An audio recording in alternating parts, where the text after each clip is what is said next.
state is very clear. Sometimes it may not be clear enough to others, but there is no faith that calls for the killing of innocent lives. And today, the message has been clear and the voice has been heard that the condemning of this violence and acts of violence and recent attacks cannot be accepted and will not be tolerated. Every human life is important to God, and every human life is important to one another.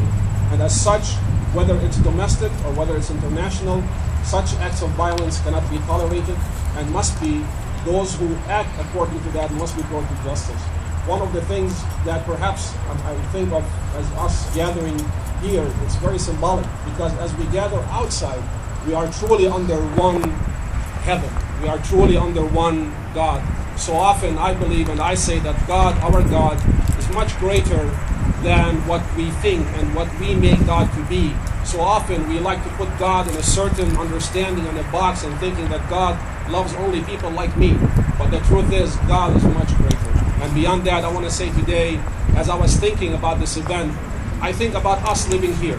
What brings us together, not just we are all humans, we are all people of faith, but here we stand as Americans in this country. And so often I think about this so-called American dream. Because so often what's been labeled or referred to as living the American dream has been referred to in terms of economic prosperity.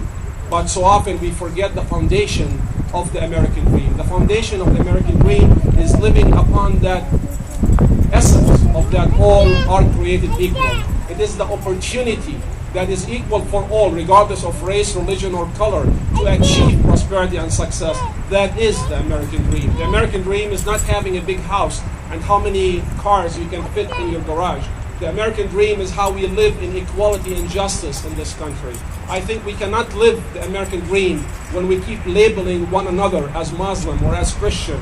We cannot live the American dream when we keep looking at one another as black, or as white, or as Latino. We cannot live the American dream when our children are being asked about their last name because it starts with Abdul. We cannot live the American dream when we are here being in this country referred to as a threat to terrorism under that excuse of being a Middle Eastern Arab. We cannot live the American dream when we continue to hire or mishire and judge others, although we labor in fine prints equal opportunity employers, but based on your background or nationality or religion. We cannot live the American dream when we keep going back and forth with messages of hate and using religion as a cover for it, whether as Christian radicals or whether as Muslim radicals who like to tent the whole religion under one name. We cannot live the American dream when we are silent about the injustice that goes on in our own home right here in this country. We cannot live the American dream unless we stand together against injustice, one voice and one hand and one body. As we pledge the allegiance to the flag in our saying, we always say that we are one nation under God, and we say that we call for that liberty, justice, and equality for all. Equality for all is what we stand for, and it is the foundation of the founding fathers of this country. Our Constitution was built on, I believe, on the pure understanding of Christianity, not on one that is selective, but rather on the unconditional love and unconditional inclusivity of others, not based on what they believe in or how they talk or how tall they are. I think I may have a hard time with that.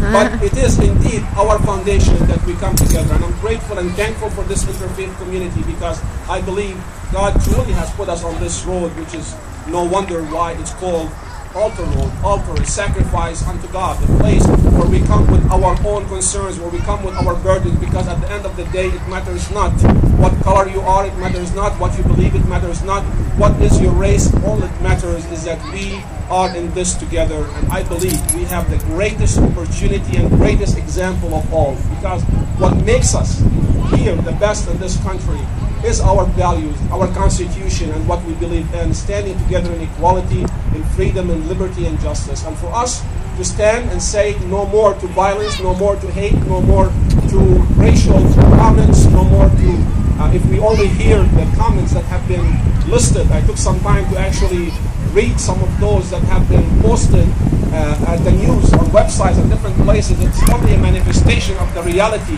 that in this country we really have a long way to go before we reach equality. We have a long way to go before we reach justice, and we have a long way to go before I can look in your eyes and say that you are truly my brother and my sister, regardless of what you believe in, regardless of who you are, because together we are Americans, together we are Abraham's children, and together we continue to achieve what is best for humanity. Thank you.